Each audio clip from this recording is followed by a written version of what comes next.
Hello! ఇంకా శ్రావణ మాసం అయితే వచ్చేసిందండి. ఇంక మనం శుక్రవారం తాంబూలం అయితే ఇస్తామండి. 4 శుక్రవారాలు తాంబూలం ఇచ్చినా కూడా చాలా చాలా మంచిది. ఎక్కువ రిటర్న్ గిఫ్ట్‌లు ఏవి ఇవ్వకపోయినా ఓన్లీ తాంబూలము, పండ్లు ఇచ్చినా చాలండి. చాలా మంచిది. ఇలా ఒకసారి నేను చెప్పిన విధంగా తాంబూలానికి ట్రై చేయండి. చాలా బావుంటుంది మనకు.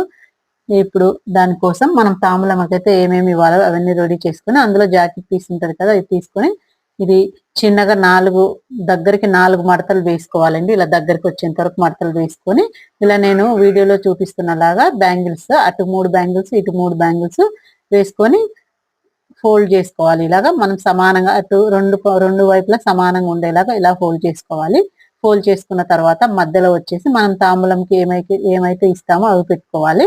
ఆకులు, ఇంకా పసుపు, కుంకుమ, ఆకు, ఒక్క, పసుపు, కుంకుమ, పండు, ఇంకా మీకు శనగలు ఇస్తాం కదా! ఒక చిన్న కవర్‌లో పెట్టుకొని ఇలా మధ్యలో పెట్టేస్తే కంపల్సరీ ఇవ్వాల్సినవైతే ఇవి అండి.